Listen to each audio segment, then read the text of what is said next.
Hello everyone. विजय academy में आपका एक बार फिर से स्वागत है। तो चलिए शुरू करते हैं आज की क्लास।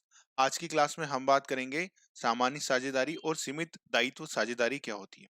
मतलब एक नॉर्मल पार्टनरशिप जिसके हम अभी तक बात करते आ रहे हैं वो, और लिमिटेड लाइबिलिटी पार्टनरशिप क्या होती है। तो देखिए, एक बात जो हमने समझी है पार्टनरशिप में, वहीं पर यहाँ पर भी वही वर्ड लिखा हुआ है, क्या है, पार्टनरशिप। बट ये पार्टनरशिप कैसी है, देखिए यहाँ पर जो आगे दो वर्ड लिखे हैं एल एल, मतलब लिमिटेड लाइबिलिटी, या हिंदी में कहें तो क्या कहते हैं, सीमित दायित्व। मतलब ये कैसी साझेदारी है, एक ऐसी साझेदारी जिसमें जो दायित्व होता है वो कैसा होता है, वो होता है सीमित। कैसा होता है, सीमित, मतलब एक लिमिट में होता है। अब इसका क्या मतलब हुआ, इसका मतलब ये हुआ, जैसा हमने समझा था कि जब भी कोई पार्टनरशिप की जाती है तो उसमें होता क्या था कि अगर कोई दायित्व नहीं चुका पाते हैं साझेदार, तो फिर क्या होता था, पार्टनरशिप फर्म अपने दायित्वों को नहीं चुका पाती थी। तो जो साझेदार होते थे उनकी पर्सनल जो असेट होती थी उसको बेच करके लाइबिलिटी का भुगतान किया जाता था। तो ये काफी डिफिकल्ट होता था एक साझेदार के लिए, क्योंकि एक तो बड़ा क्या हुआ, अब जैसे देखिए यहाँ पर ए, बी और सी तीनों लोग मिले, तीनों लोगों ने फर्म बनाई, है ना। ये फर्म बनाई। अब इस फर्म पे कितने का लोन था, इस फर्म पे जो लोन था वो 100 करोड़ का था। इसके पास जो असेट थी वो कितनी थी, वो 50 करोड़ की थी। तो मतलब फर्म को 50 करोड़ रुपए का लोन और देना पड़ा, है ना, और चुकाना है, जो अभी इसके पास इतने पैसे नहीं है। तो अब क्या होगा पार्टनरशिप में, कि जो ए है, बी है और सी है, अब इनके पास एक इनका घर है, उसकी वैल्यू कितनी है, मान लीजिए उसकी वैल्यू है 5 करोड़। इसके घर की वैल्यू कितनी है, 5 करोड़। और इनके घर की वैल्यू कितनी है, मान लीजिए 50 करोड़। तो अब देखिए क्या होगा, अब इस केस में जब 50 करोड़ फर्म नहीं दे पा रही है, तो जो 5 करोड़ का ए का घर है इसको बेच करके रिकवर किया जाएगा, जो बी का घर है उसको बेच करके रिकवर की जाएगी, और जो सी का घर है वो भी बेच दिया जाएगा, और उसमें क्या किया जाएगा, जो 40 करोड़ रुपए बचे हैं वो सी से रिकवर किए जाएंगे। तो अब यहाँ पर देखिए, इन्होंने व्यापार करा, एबीसी तीनों ने व्यापार करा, फर्म में लॉस हो गया। तो देखिए इनका व्यापार तो गया ही गया, साथ में क्या हुआ, एक या घर बिक गया। तो मतलब अब जो एक ही फैमिली थी वो भी क्या हो गई, वो भी इस पूरे लॉस से क्या हो रही है, सफर हो रही है, उनकी फैमिली रास्ते पर आ गई है, कह सकते हैं। बी के साथ भी वही हुआ और सी के साथ भी कहीं ना कहीं वही हुआ है, क्योंकि अब इनके पास बचे कितने, सोचिए, जिस व्यक्ति के पास 50 करोड़ की संपत्तियां थी उसके पास अब 10 ही करोड़ की संपत्तियां बची, तो कितना कम बचा है उनके पास। और ए और बी के पास तो कुछ बचा ही नहीं। तो ये एक बहुत बड़ा डिसएडवांटेज था इसका, दोस्त था साझेदारी फर्म का। तो इसलिए लोग साझेदारी में व्यापार करने से डरते थे, क्योंकि अब लॉस किसका भी हो, मतलब लॉस किसकी गलती से हो, मान लीजिए ए की गलती से ही क्यों ना लॉस हुआ हो, बट आज भुगतना बी और सी को भी पड़ रहा है। भले इसमें सारी गलती किसकी थी, ए की गलती थी, तो भी क्या हुआ, तो भी जो लाइबिलिटी, मतलब गलत डिसीजन लेने के कारण कहीं ना कहीं क्या हुआ, सबको लॉस भुगतान पड़ना पड़ रहा है। तो इस समस्या को देखते हुए लॉ मेकर भी जानते थे कि किसी की इंटेंशन, जब कोई भी व्यापार करता है तो किसी की इंटेंशन गलत नहीं होती है। सब यही चाहते हैं कि जो व्यापार हो वो अच्छे से हो। हर कोई व्यापार करता है, कोई भी एक पर्सन हो, सामान्यतः अगर कोई व्यापार करता है तो उसका उद्देश्य क्या होता है, उसका उद्देश्य यही होता है कि इससे क्या कमाया जाए, थोड़ा प्रॉफिट कमाया जाए। यही हर किसी की क्या होती है, मानसिकता होती है, हर किसी का उद्देश्य होता है। बट किसी कारण से, गलत डिसीजन लेने के कारण या कुछ ऐसी समस्याओं के कारण या कम ज्ञान होने के कारण वो क्या करते हैं, वो प्रॉफिट नहीं कमा पाते और लॉस हो जाता है। तो देखिए व्यापार तक तो ये लॉस ठीक था, बट आज असीमित दायित्व होने के कारण इनके घर तक चले जाते थे, मतलब इनकी पर्सनल एसेट चली जाती थी, इनके पास कुछ बचता नहीं था। तो लॉ मेकर को लगा कि नहीं, कुछ किया जाना चाहिए। तो उन्होंने क्या करा, उन्होंने एक कंसेप्ट लेकर के आए जिसका नाम क्या हुआ, लिमिटेड लाइबिलिटी पार्टनरशिप। ठीक है। तो लिमिटेड लाइबिलिटी पार्टनरशिप क्या होती है, कि देखिए कंपनी, अगर आप कंपनी को देखेंगे ना, तो कंपनी में भी क्या होता है, जो दायित्व होता है वो कैसा होता है, वो लिमिटेड होता है ना। कंपनी में भी, तो कंपनी में दिक्कत क्या थी, कंपनी एक बड़ी व्यापार के लिए होती है, मतलब जिसका व्यापार काफी अच्छा हो। क्योंकि देखिए कंपनी में एक तो क्या होता है, आपको ऑडिट कराना पड़ता है, आपको कंपनी सेक्रेटरी, कई सारे लॉ के कंप्लायंस देखने पड़ते हैं, एनुअल फाइलिंग, आरओसी के पास हम देखते हैं कि आरओसी के पास, मतलब रजिस्टर ऑफ कंपनीज जिसे कहते हैं, इसके पास आपको कंपनी की हर साल में डिटेल देनी पड़ती है, एनुअल जनरल मीटिंग रखनी पड़ती है। तो ऐसे कई सारे काम है, बोर्ड ऑफ डायरेक्टर की मीटिंग होती है, कई सारे कंप्लायंसेस जो होते हैं वो कंपनी को करना होती है, और हर एक व्यक्ति के बस की ये बात नहीं है। तो वो करे तो क्या करे, अब चार लोग मिल करके चाहते हैं एक व्यापार करना, तो अब उनके पास ऑप्शन क्या था, या तो वो फिर पार्टनरशिप बना ले और इतनी सारी रिस्क ले ले। कितनी रिस्क है, ये सारी रिस्क ले ले, कि कभी कल से कुछ हुआ तो उनकी पर्सनल असेट पर बात आ जाएगी। या फिर वो क्या करें, या फिर वो एक कंपनी खोलें और ये सारी कॉस्ट बियर करें। तो लॉ मेकर ने इन दोनों के बीच का रास्ता निकाला और उन्होंने क्या करा, उन्होंने एक नया कंसेप्ट इंट्रोड्यूस किया जिसे क्या बोलते हैं, लिमिटेड लायबिलिटी पार्टनरशिप। ये क्या है, इसमें जो अच्छी बातें पार्टनरशिप में थी, जो भी अच्छी बातें थी, मतलब जो एडवांटेज थे, मतलब जो लाभ थे पार्टनरशिप के, उसको यहाँ पर लिया है। और जो हानियाँ थी, अब हानियाँ क्या थी कि जैसे अनलिमिटेड दायित्व, उसको यहीं छोड़ दिया। मतलब जो इसके एडवांटेज थे वो ले लिया, और जो कंपनी में एडवांटेज थे उसको यहाँ पर ले लिया। जो जो फायदे कंपनी में लगते थे कि ये जरूरी है, उनको यहाँ ले लिया, और दोनों का मिक्सचर करके एक नया कंसेप्ट इजाद किया, उसको क्या बोलते हैं, लिमिटेड लायबिलिटी पार्टनरशिप। मतलब ये होती कैसी है, पार्टनरशिप के जैसी होती है, पर इसमें दायित्व कैसा होता है, सीमित होता है। जैसे कंपनी में अपना दायित्व होता है, सीमित होता है, इसका ये एडवांटेज यहाँ पर लिया है, पार्टनरशिप फर्म के जो लाभ थे वहां लिया है। तो इस प्रकार से इसको इंट्रोड्यूस किया। इसका उद्देश्य क्या था, इसका उद्देश्य ये था कि जो साझेदार अगर लिमिटेड लायबिलिटी पार्टनरशिप में काम कर रहे हैं, तो उनका दायित्व क्या हो, सीमित हो, उनका दायित्व सीमित हो। इसका मतलब क्या हुआ कि अगर उनने जितनी कैपिटल व्यापार में लगाई है, बस वहीं तक लॉस को रिकवर किया जाए। उनकी ये पर्सनल एसेट, जैसे हमने देखा कि यहाँ पर घर बिक गए हैं, इस तरह की समस्याएं ना हो, उसको रोकने के लिए ये कंसेप्ट लाया गया, ताकि लोग पार्टनरशिप में भी व्यापार कर सके, आसानी से कर सके, वो डरे नहीं व्यापार करने में कि ठीक है, अगर मैक्सिमम अगर कुछ लॉस होता है तो वो क्या होगा, हमारे पैसे जाएंगे, बट इतनी बड़ा लॉस नहीं होगा। तो इसलिए लिमिटेड लायबिलिटी का कंसेप्ट लाया गया। एग्जाम में समटाइम्स अगर एक इजी क्वेश्चन पिक करना होगा एग्जामिनर को, तो वो सीधा दे देगा एलएलपी का मतलब क्या होता है। एक फुल फॉर्म ही आपसे पूछा जा सकता है कि एलएलपी का मतलब क्या होता है। तो एलएलपी का मतलब होता है लिमिटेड लायबिलिटी पार्टनरशिप। ठीक है। दूसरा क्वेश्चन वो पूछ सकता है कि किस प्रकार की साझेदारी में दायित्व जो होता है वो सीमित होता है। तो लिमिटेड लायबिलिटी पार्टनरशिप में जो साझेदारों का दायित्व होता है वो क्या होता है, वो सीमित होता है, मतलब लिमिटेड होता है। ठीक है। तो ये इसका जो मेन एडवांटेज था, उसको ये ध्यान रख करके लॉ मेकर ने क्या करा, लिमिटेड लायबिलिटी पार्टनरशिप का कंसेप्ट लाया। ओके। अब देखिए, मैंने जैसा आपको बताया है कि ये किसके जैसी है, जो एडवांटेज किसमें थे, कंपनी जैसे एडवांटेज थे। तो भैया इसमें अल्टीमेटली जो नेचर आया है वो किसका आया है, वो कंपनियों का आया है। तो कंपनी अब कौन देखता है, कंपनी कौन देखता है, कंपनियों की सारी चीजों को कौन मेजर करता है, कौन अपनी निगरानी में रखता है, आरओसी।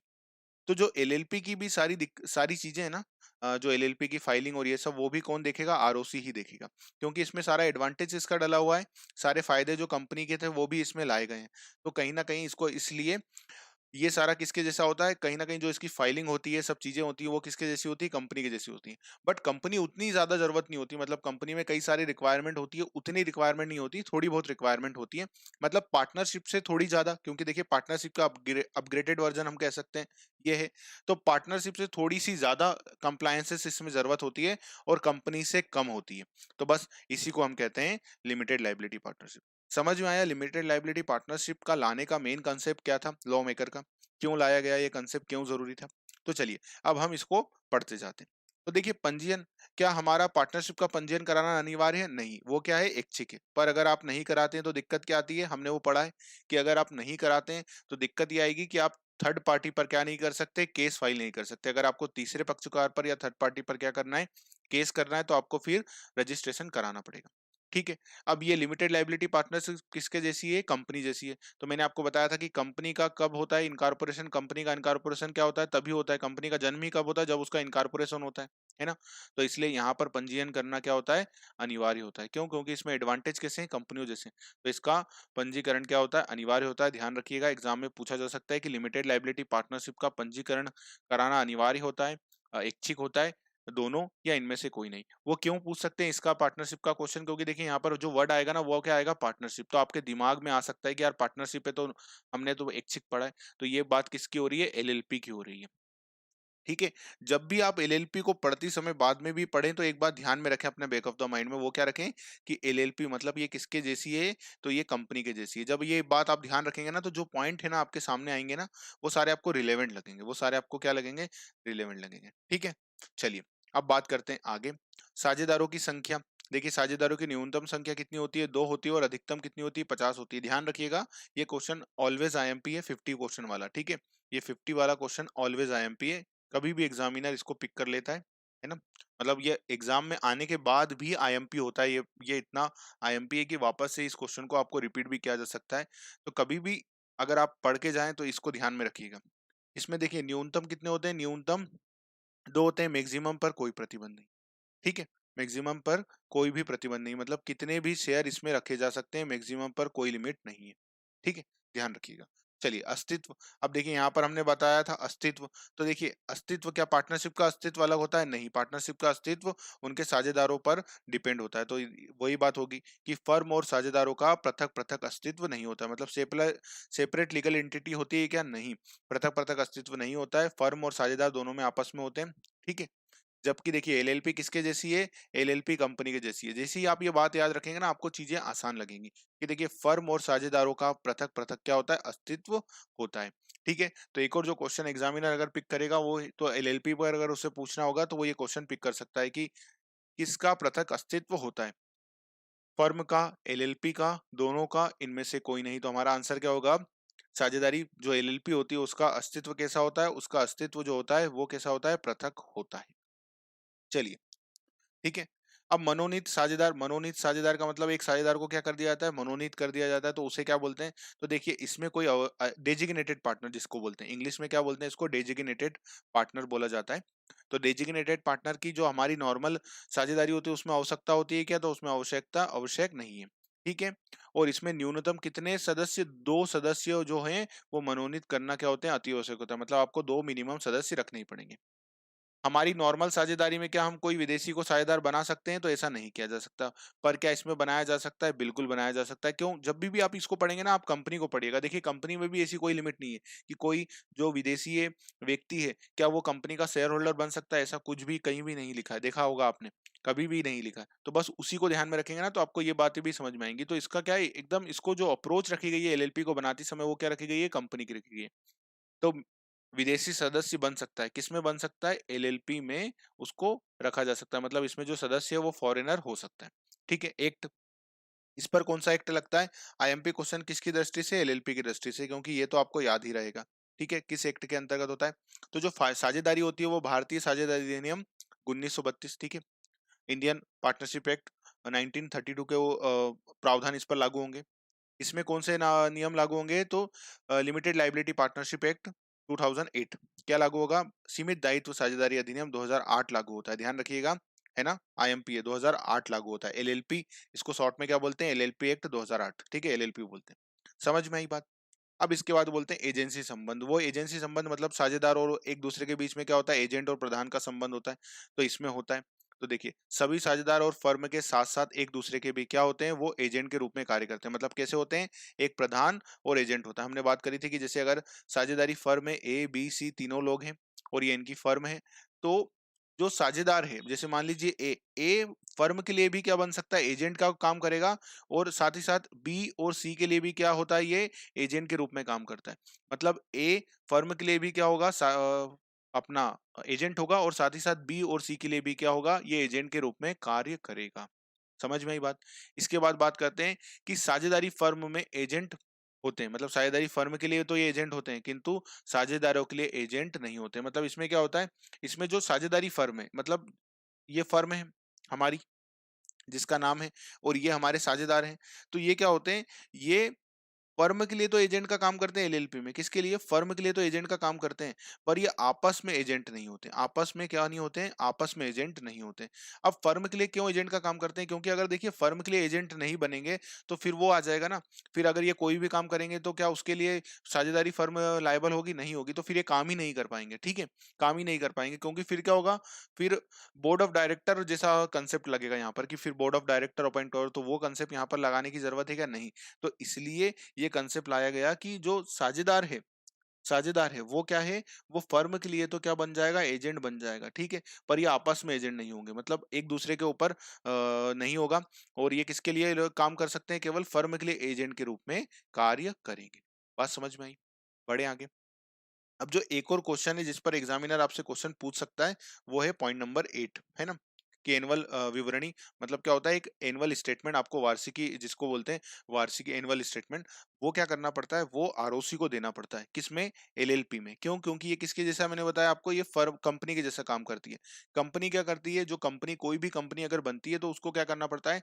हर साल अपनी एनुअल फाइलिंग करनी पड़ती है। अब एनुअल फाइलिंग का मतलब क्या हुआ? एनुअल फाइलिंग बोला जाता है उसे। तो एनुअल फाइलिंग का मतलब क्या होता है कि एनुअल फाइलिंग में क्या करती है कोई भी कंपनी? ये बताती है कि किसको बताती है ये बातें? आरओसी को बताती है।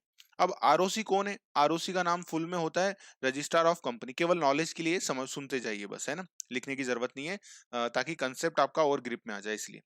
तो आरओसी क्या होता है? रजिस्ट्रार ऑफ कंपनीज होता है। अब ये कौन पर्सन होते हैं? तो इसको एक ऐसा व्यक्ति देखिए, जैसे हम इसको अगर मैं एकदम जनरल भाषा में आपको समझाना चाहूँ, तो जैसे अगर आपने देखा होगा ना, गुमास्ता, गुमास्ता लेते हैं हम।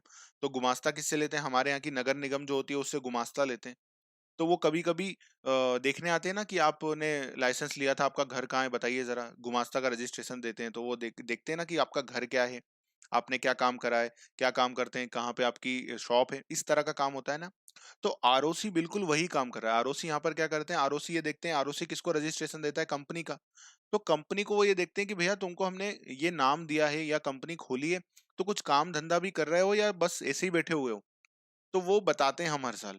आरओसी को क्या बताते हैं? मतलब एक तरह का आरओसी क्या है, कंपनी में जैसे क्लास का मॉनिटर होता है ना, जिसको सारी डिटेल दी जाती है कि कौन बच्चा क्या कर रहा है ना? तो हम यहाँ पर क्या कर रहे हैं, कंपनी यहाँ पर क्या कर रही है, उसको डिटेल देते हैं हम पूरे साल भर की, कि देखिए सर हमने एजीएम करी, एनुअल जनरल मीटिंग करी, हमने बोर्ड ऑफ डायरेक्टर की मीटिंग करी, ये बताया जाता है कि बोर्ड ऑफ डायरेक्टर की मीटिंग करी, हमने क्या बैलेंस शीट दी जाती है उन्हें कि हमारी वित्तीय स्थिति क्या है, प्रॉफिट एंड लॉस की डिटेल दी जाती है, कैश फ्लो स्टेटमेंट दिया जाता है। ये सारी चीजें क्यों दी जाती हैं? ताकि आरओसी को ये समझ में आए कि हाँ इस कंपनी को हमने रजिस्ट्रेशन दिया है, तो वाकई में ये कोई काम कर रही है। ठीक है, तो ये सारे काम हम आरओसी को देते हैं, तो उसको ही बोला जाता है एनुअल फाइलिंग। तो अब एलएलपी भी किसकी जैसी है? एलएलपी भी कंपनियों की जैसी है। तो ये भी क्या कर रहे हैं? आरओसी को बता रहे हैं, क्या बोल रहे हैं कि सर देखिए हमने ये आपने रजिस्ट्रेशन दिया ना हमको एलएलपी को, तो हमने क्या क्या काम करा है, पूरे साल भर का एक कच्चा चिट्ठा या समरी कह सकते हैं हम, आरओसी को देते हैं। तो उसी को क्या बोलते हैं? उसी को बोलते हैं वार्षिक विवरणी। ठीक है, वार्षिक विवरणी, एनुअल स्टेटमेंट। ठीक है, तो ये आरओसी को देना होता है, हर साल दिया जाता है, और इसको देना क्या होता है? कंपलसरी होता है। ठीक है, एलएलपी का रजिस्ट्रेशन भी कहाँ पर होता है? एलएलपी का, लिमिटेड लाइबिलिटी पार्टनरशिप का रजिस्ट्रेशन भी किसके पास होता है? सारी डिटेल आरओसी के पास होती है। ठीक है, समझ में आई बात? ठीक है, अब इसके बाद बताया जाता है कि statement of accounting and solvency. तो ये क्या होता है? प्रत्येक एलएलपी को बनाना पड़ता है। इसमें क्या बताते हैं हम? इसमें ये बताते हैं कि जो हम क्या है, पूरी तरह सॉल्वेंट है, प्रॉपरली सब चीजें चल रही हैं, तो इसको बनाना पड़ता है और उसको तैयार करना पड़ता है। ये हर साल हर एलएलपी को बनाना पड़ता है। जबकि क्या फर्म में ऐसी कोई रिक्वायरमेंट है? तो ऐसी कोई भी रिक्वायरमेंट नहीं है। दायित्व जिसपे सबसे ज्यादा एग्जाम के लिए आईएमपी पॉइंट है, तो ये क्या है, इसमें कैसा दायित्व होता है? सबका दायित्व व्यक्तिगत और सामूहिक रूप से होता है, मतलब पर्सनली भी वो लायबल होते हैं और व्यक्तिगत सामूहिक रूप से भी लायबल होते हैं। पर्सनली और व्यक्तिगत का मैं आपको एक बार कंसेप्ट फिर से समझा देता हूँ एक सेकंड में, कि एबीसी है, फर्म की लाइबिलिटी कितनी थी? 50 करोड़। अब अगर 60 करोड़ कर लेते हैं, 60 करोड़ कर लेते हैं, तो ये 60 करोड़ टोटल इनके ऊपर दायित्व है। तो अब ये दायित्व सब एक एक के बराबर के हिस्सेदार है, तो 20 करोड़ किसको चुकाना है? 20 करोड़ बी को, 20 करोड़ सी को, 20 करोड़ ए को। बट अब इन तीनों के पास जो अपनी असेट है, जो असेट है मतलब खुद की संपत्तियां टोटल मिलाई जाए, तो वो 5-5 करोड़ है, और इनकी कितनी है? 50 करोड़ है।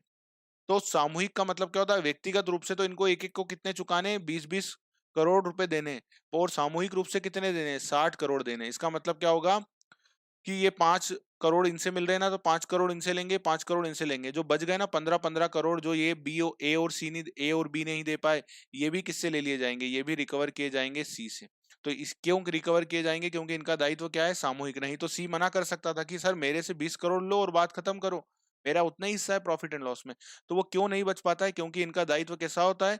सामूहिक होता है। क्युमुलेटिव इनको 60 करोड़ चुकाने। अब कौन कितना हिस्सा देगा ये बाद में देखा जाएगा, ये बराबर बराबर बांट दिया है, और जिसके जो बचेंगे वो बाकी साझेदार अपने पास से देते हैं। ठीक है, बाह्य दायित्वों के लिए केवल फर्म ही उत्तरदायी होती है। मतलब यहाँ पर क्या होता है कि जो आउटसाइड लाइबिलिटी होती है वो कैसी होती है? हम यहाँ पर लिमिटेड होती है, कि फर्म से जानो, फर्म को बंद कर दो, कुछ भी कर दो। जैसे मान लीजिए फर्म की एसेट कितनी है? 50 करोड़, और लाइबिलिटी कितनी है? 100 करोड़। तो अब क्या होगा? जो 50 करोड़ फर्म नहीं दे पा रही है ना एलएलपी में, तो ये इसके लिए फिर जो साझेदार है ना उनकी संपत्तियां नहीं बेची जाएगी। क्यों? क्योंकि यहाँ पर दायित्व कैसा है? सीमित है। बात समझ में आया? पूरा कंसेप्ट समझ में आया लिमिटेड लाइबिलिटी पार्टनरशिप का, है ना? पार्टनरशिप एक आईएमपी टॉपिक है, एग्जाम में ये हॉट टॉपिक है। कभी भी मतलब ये ऐसा टॉपिक है जहां से एग्जामिनर गेम चेंजर टॉपिक में कह सकता हूँ इसको। गेम चेंजर क्यों कह सकता हूँ? क्योंकि यहाँ से एग्जामिनर आराम से 5-10 मतलब आपका 10-5% पेपर उठा सकता है यहाँ से, ये वो टॉपिक में आता है कि जहाँ से 5-10% पूरे एग्जाम में जितना भी वेटेज होता है ना सब्जेक्ट का, उसका 5 से 10% वेटेज अकेला पार्टनरशिप भी ले सकता है। इतना बड़ा और इतना अच्छा चैप्टर है कि एग्जामिनर पूरे पेपर का 5 से 10% पेपर यहाँ से पूछा जा सकता है। इतना बड़ा चैप्टर होता है और इतना वृहद चैप्टर है, ये वाइड चैप्टर है। तो इसको इसलिए इतनी आसानी से और हम इतनी डिटेल में कवर करते हैं। उसका केवल कंसेप्ट ये होता है कि एक बार आप जब समझ लेते हैं ना चीजों को, तो फिर क्या होती है, आसान हो रहता है हमें याद करने में। समझ में आया एलएलपी और पार्टनरशिप का अंतर। अब बात करते हैं किस पर, आगे साझेदारों के प्रकारों पर। फटाफट से बात करते हैं साझेदारों के प्रकारों पर। चलिए, तो पहला आता है ऐच्छिक साझेदारी। अब ऐच्छिक साझेदारी मतलब पार्टनरशिप एट विल। इसका मतलब क्या होता है, इसका मतलब ये होता है कि हम साझेदारी, यहाँ पर बोला ही क्या जा रहा है, यहाँ पर बोला ही जा रहा है ऐच्छिक। मतलब ऐच्छिक का मतलब जैसे हमारी इच्छा पर काम होता है ना। तो यहाँ पर भी वही बात है कि यहाँ पर क्या होती है, यहाँ पर ऐच्छिक साझेदारी का मतलब ये होता है कि जब भी ये साझेदारी की जाती है, तो जब ये साझेदारी बनाते हैं ना हम, जब भी साझेदार बनाते हैं, जैसे मान लीजिए ए बी सी तीनों ने मिलकर के एक साझेदारी बनाई, और वो साझेदारी कैसी बनाई, ऐच्छिक बनाई, मतलब विल पे बनाई। तो विल का मतलब क्या हुआ, यहाँ पर वसीयत वाली विल का मतलब नहीं है, यहाँ पर विल का मतलब है उनकी इच्छा। तो यहाँ पर एबीसी ने अपनी साझेदारी का निर्माण जब करा ना, उसी समय यहाँ पर एक क्लॉज डाल दिया। उन्होंने क्या डाल दिया कि हम ये साझेदारी कैसी करेंगे, हम ये साझेदारी एक सीमित समय के लिए करेंगे, मतलब मान लीजिए 10 सालों के लिए करेंगे। तो इसको किस साझेदारी की कैटेगरी में ले लेंगे हम, इसको हम ऐच्छिक साझेदारी की कैटेगरी में ले लेंगे। मतलब जब बनाते हैं उसी समय हम लिख देते हैं कि भैया नॉर्मली हम इतने समय तक चलाएंगे, तो उसको बोलते हैं ऐच्छिक साझेदारी। समझ में आया बात। अब इसको कंप्लीट कर लेते हैं कि अधिनियम की धारा 7 के अनुसार जब साझेदार साझेदारी की स्थापना के समय ही यह अनुबंध करते हैं कि एक साझेदारी कितनी अवधि के लिए चलेगी, मतलब उसका जो पीरियड होगा, जो टाइमिंग होगी, वो कितनी होगी, कितने समय तक चलेगी इसके लिए, और कब समाप्त होगी। या तो हमने लिख दिया कि कितने समय तक चलेगी, जैसे 10 सालों तक चलेगी, तो बस इसको किस प्रकार की साझेदारी कहा जाएगा, ऐच्छिक साझेदारी। या कब समाप्त होगी, तो यह साझेदारी ऐच्छिक साझेदारी कहलाती है। तो ये कैसी साझेदारी कहलाती है, ऐच्छिक साझेदारी कहलाती है, मतलब पार्टनरशिप एट विल जिसको हम कहते हैं वो कहलाती है। ठीक है। अतः यह आवश्यक है कि साझेदारों के मध्य क्या हो, अनुबंध हो। क्यों अनुबंध होगा, जब भी तो डिसाइड करेंगे वो कि 10 साल रखना है या कितने साल रखना है। तथा ऐसा अनुबंध किसी अवधि को लेकर व्यवसाय को समाप्त करने के संबंध में हो। मतलब यहाँ पर दो चीजें होनी चाहिए, जैसे मैंने बताया आपको कि 10 साल। तो यहाँ पर एक तो क्या होना चाहिए, उनके पास कॉन्ट्रैक्ट होना चाहिए, तभी तो ये डिसाइड करेंगे। और कॉन्ट्रैक्ट में ये बात भी होनी चाहिए, क्या होनी चाहिए, कि कब हम क्या करेंगे, इसको खत्म करेंगे। ये दोनों बातें जब हो जाएंगी तो हम उसे कैसी साझेदारी बोलते हैं, तो हम उसे ऐच्छिक साझेदारी बोलते हैं। तो साझेदार ऐसी साझेदारी को कभी भी समाप्त कर सकते हैं यदि साझेदार किसी विशिष्ट अवधि के बाद या उद्देश्य के बाद भी साझेदारी चालू रखते हैं। मतलब 10 साल डिसाइड तो करा था उनने कि 10 साल बाद बंद कर देंगे, बट उन्होंने क्या करा, अभी तक इसको बंद नहीं करा, अभी तक क्या करा, इसको बंद नहीं करा। तो ऐसी साझेदारी चालू रखते हैं, तो यह ऐच्छिक साझेदारी कहलाएगी। और साझेदारी समाप्ति का नोटिस किसी भी साझेदार द्वारा, देखिए ये तो कंसेप्ट नॉर्मल आ गया कि हम क्या कर सकते हैं, जब भी कोई साझेदारी समाप्त करनी होगी तो क्या करेंगे, हम समाप्त करने का नोटिस बाकी साझेदारों को दे देंगे। सारे साझेदार क्या हो जाएंगे, एग्री हो जाएंगे, तो हम क्या कर सकते हैं, इस साझेदारी को समाप्त कर सकते हैं। तो ऐच्छिक साझेदारी का मतलब समझ में आया कि जब हम बनाते हैं उसी समय क्या करते हैं, उसी समय ये डेट निश्चित कर देते हैं कि कब ये साझेदारी को क्या किया जाएगा, बंद किया जाएगा। ठीक है। और बंद नहीं करते हैं तो भी चलाते रहते हैं, तो फिर वो क्या होती है, इच्छा पे होती है, फिर हम बाद में कभी भी उसे बंद कर सकते हैं। एक साझेदार बाकी सारे साझेदारों को क्या करेगा, नोटिस देगा, बाकी सारे सभी साझेदार उस पर एग्री हो जाएंगे, तो वो साझेदारी बंद कर दी जाएगी। तो जो मेन क्रक्स है ऐच्छिक साझेदारी का वो क्या है, कि इसमें लिमिटेड टाइम लिखा होना चाहिए, जैसे 10 साल, या फिर क्या लिखा होना चाहिए कि हम कब इसे बंद करेंगे। अब इसके बाद बात करते हैं पॉइंट नंबर 2 पर, कि पर्टिकुलर साझेदारी, विशिष्ट साझेदारी जिसको कहते हैं। तो विशिष्ट साझेदारी को मतलब क्या हुआ, विशिष्ट साझेदारी का मतलब ही क्या है, देखिए विशिष्ट, विशिष्ट का मतलब क्या है, विशिष्ट या पर्टिकुलर, इसका मतलब क्या है, किसी एक चीज के लिए कोई स्पेसिफिक चीज हमने लिख दी कि ये काम के लिए हम ये साझेदारी कर रहे हैं, सिंपल।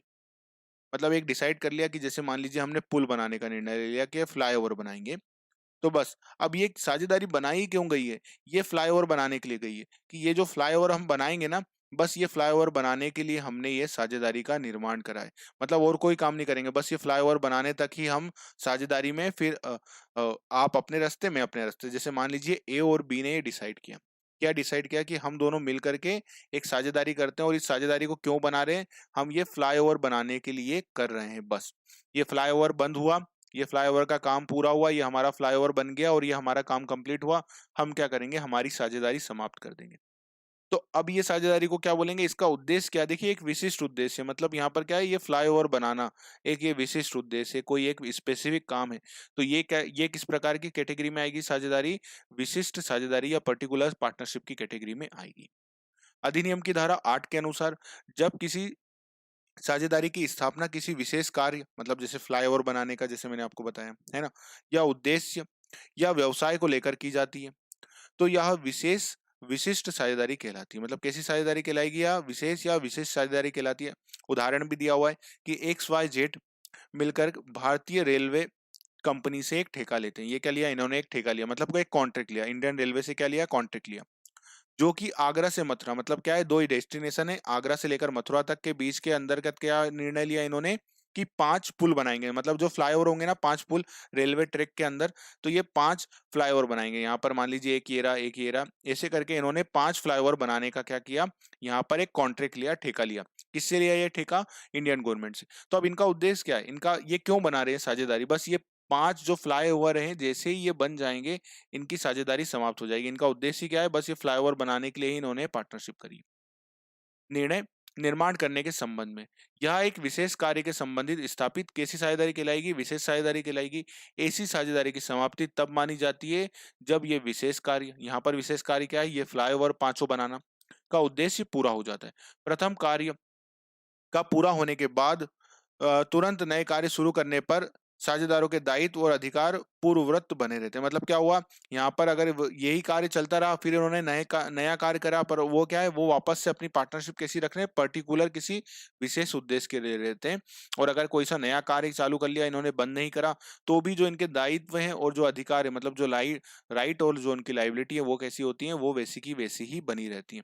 मतलब इन्होंने 5 फ्लाईओवर बनाए, तो अब इनकी विशिष्ट उद्देश्य, फिर इन्होंने सोचा एक और ले लेते हैं फ्लाईओवर बनाने का ठेका, तो वो भी और वैसा की वैसे ही फिर वो वापस से काम करने लगे। तो वो वहां पर अगर नया काम भी करने लग गए ना, तो इनके जो दायित्व और अधिकार है वो कैसे होंगे? सीमित होंगे। यहाँ पर ध्यान रखने वाली बात क्या है कि कोई एक विशेष उद्देश्य से हो, मतलब यहाँ पर क्या होगा, जो पार्टनरशिप बनाई जा रही है वो कैसी बनाई जा रही है? विशेष या विशिष्ट साझेदारी कब कहेंगे? जिसका जो विशेष कार्य के लिए, कोई एक विशेष कार्य के लिए, जैसे हमारा विशेष कार्य क्या था? फ्लाईओवर बनाना, है ना, पुल बनाने का, या कोई एक उद्देश्य लेकर के बनाई जा रही है कि हमारा ये पर्पस है, या कोई एक व्यवसाय को लेकर के बनाई जा रही है। तो यहाँ पर अगर एग्जामिनर को क्वेश्चन पूछना होगा तो वो ये 2 पॉइंट पर पूछेगा क्वेश्चन, ठीक है। वो क्या पूछेगा, यहाँ पर अगर उसे क्वेश्चन पूछना होगा तो वो ये यहाँ पर पॉइंट पर दे देगा कि जब कोई साझेदारी किसी एक विशेष कार्य के लिए बनाई जाती है, क्या देगा वो वर्ड? विशेष कार्य, या तो ये वर्ड लिख करके देगा कि स्पेशल वर्क होगा, या कोई पर्पस होगा उनका। ये 2 पॉइंट वो आपको दे करके पूछ सकता है कि इस प्रकार की साझेदारी को क्या कहा जाता है। तो इस प्रकार की साझेदारी को क्या कहा जाता है? पर्टिकुलर पार्टनरशिप कहते हैं। बात समझ में आ गई? अब लिमिटेड पार्टनरशिप, अब देखिए लिमिटेड पार्टनरशिप नाम से ही समझ में आ रहा, सीमित। लिमिटेड, सीमित, सीमित का मतलब क्या हुआ? यहाँ पर जो लाइबिलिटी होगी वो कैसी होगी? सीमित होगी। तो क्या भारत में ऐसा कोई कंसेप्ट है जहां पर आपने सुना है? अभी तो हम पीछे से पढ़ते ही आ रहे हैं। मैंने हर बार कितनी बार आपको समझाया कि अनलिमिटेड लाइबिलिटी होती है, अनलिमिटेड लाइबिलिटी होती है। तो फिर ये कंसेप्ट कैसे आ गया? तो देखिए ये कंसेप्ट हमारा नहीं है। पार्टनरशिप का जो पूरा लॉ है ना, वो वैसे भी लॉ, जो कई सारे जो एक्ट में हमारे प्रोविजन है ना, वो कहाँ से आए? इंग्लैंड से आए। इसका सबसे अच्छा एग्जांपल आपने देखा होगा कि गार्नर बनाम मर्रे का नियम भी है। हम उसको आगे भी कवर भी करेंगे। तो सीमित साझेदारी क्या होती है? सीमित साझेदारी पार्टनरशिप, लिमिटेड पार्टनरशिप। अब लिमिटेड पार्टनरशिप का मतलब क्या हुआ? इसमें जो पार्टनर हैं, जो भी साझेदार रहेंगे, उनका दायित्व कैसा होगा? तो उनका दायित्व जो है वो कैसा होगा? सीमित होगा। मतलब वही जो अभी हमने एलएलपी पे समझा। तो क्या हमारे यहाँ पर ऐसा कोई कंसेप्ट है? तो नहीं। तो बस ये वही यही बात इसमें लिखी है कि किसी साझेदारी व्यवसाय में कुछ साझेदारों का दायित्व उनके द्वारा लगाई गई, मतलब जो कैपिटल लगाई है बस वहीं तक होगा, उनकी पर्सनल एसेट नहीं बेची जाएंगी, तक ही सीमित, सीमा तक ही सीमित हो। तो ऐसी, तो उसे क्या बोलते हैं? सीमित साझेदारी कहेंगे। तो उसको क्या बोलेंगे? सीमित साझेदारी बोलेंगे। ऐसी साझेदारी का प्रचलन क्या है? भारत में है क्या? नहीं। कहाँ पर है? इंग्लैंड में है। हमारे यहाँ पर अगर किसी को लिमिटेड लाइबिलिटी वाली पार्टनरशिप करनी होगी तो वो क्या करेगा? साझेदारी नहीं खोल के उसको फिर क्या बोला जाएगा कि आप क्या चालू कर लो भैया, अपना व्यापार किसमें करो? लिमिटेड लाइबिलिटी पार्टनरशिप में करो, इसमें भी आपका दायित्व क्या होगा? सीमित होगा। मतलब हमारे यहाँ पार्टनरशिप को नहीं चेंज करा, अपने यहाँ एक और कंसेप्ट इंट्रोड्यूस करा, उसका नाम क्या है? Limited liability partnership. तो बिल्कुल इसके जैसा ही। समझ में आया? अब निश्चित समय के लिए साझेदारी, तो इसमें तो एकदम फिक्स ही कर देते कि बस भैया इतने ही समय तक के लिए हम साझेदारी रखेंगे और उसके बाद उसको समाप्त कर देंगे। ठीक है। जब किसी साझे जब साझेदारी किसी साझेदार की स्थापना किसी निश्चित समय के लिए की जाती है, मतलब एक स्पेसिफिक टाइम पीरियड के लिए करते हैं, तो यह एक निश्चित समय के लिए स्थापित की गई साझेदारी कहलाती है। इस समय की समाप्ति के साथ साथ ही साझेदारी क्या हो जाती है, समाप्त मान ली जाती है। ठीक है।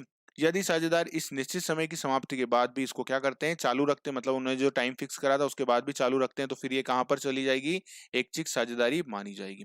समझ में आया बात? बात समझ में आई?